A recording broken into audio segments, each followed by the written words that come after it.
earlier in the day, myself and some staff members were looking at weather like we normally do if there's a possibility of bad weather, and didn't see anything. We were in a level 1. I think Southern Iowa was in a level 4 that day, that evening I should say, and it kind of progressed up a little bit, but we were in level 1, didn't think anything of it. We made a decision at about noon or 1 o'clock to go ahead with our dance.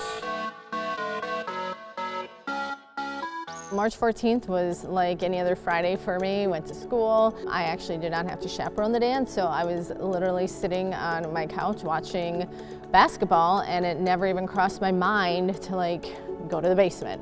We were under a severe thunderstorm warning, and that was it. At about shortly after 8 o'clock, Mrs. Schwaman, our superintendent, had texted me that there was some damage to the softball field, and that surprised me because we were inside here and had no knowledge, had no alerts or anything like that. And then probably about 8:15, 8:20, our fire department chief, Derek Reddle, had texted me. I was eating supper at the kitchen table and we knew some bad weather was going to be coming. All of a sudden the wind started blowing. You know, I could hear things hitting the back of the house, corn stalks, whatever. And the picture window on the back of our house just started shaking.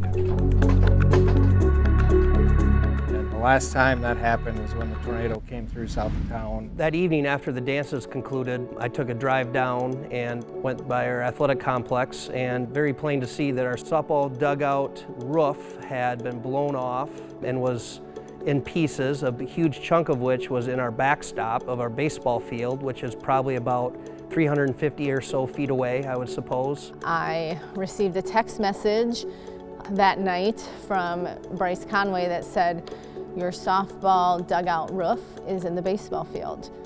And I was like, oh. So then I called him and he said, yeah, there was some major damage. Well, at that time it was still raining and I was like, do I need to come in now?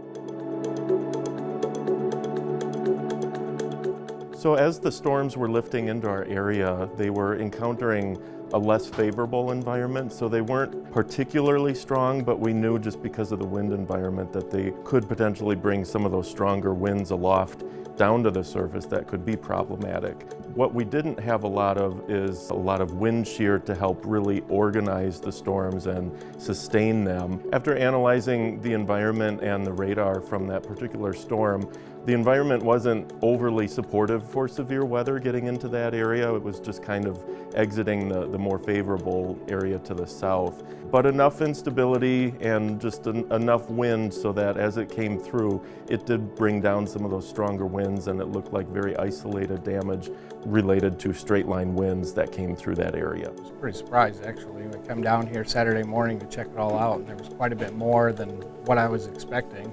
And the tin, of course, was laid across the baseball field and practice fields to the north. But yeah, I was pretty surprised at it and how singular the damage was. As of now, in talking with our superintendent, Barb Schwaman, we're trying as quickly as possible. Obviously, baseball and softball is coming up very quickly here. In the next 2 months, we'll have our first game. So we're working very diligently to try to repair that softball dugout if possible and do it the right way. Luckily for us, we do have masons here. The players were like, what is going on? Like, a lot of them didn't realize what had happened until Saturday morning, you know, until it hit social media, and they're just like, how did that happen? We have like stone dugouts. And I said, yeah, it was the roof. And in the same breath, the community reaching out and offering to help. You know, everybody would have had it cleaned up by 10 a.m. Saturday morning if it was up to the community members. The damage here at the school is obviously pretty substantial as far as the softball dugouts go and the softball field itself. But we had talked to some masons already. They are on site doing the school project, cafeteria project, so hopefully they can find some time to get out there,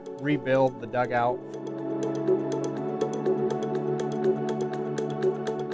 One thing we definitely want to emphasize for people is this time of year, especially going into severe weather season, always have backup means, at least 2 ways to receive warning information. What can happen is sometimes you lose power and then you can't rely on TV or radio, or maybe your phone battery runs out.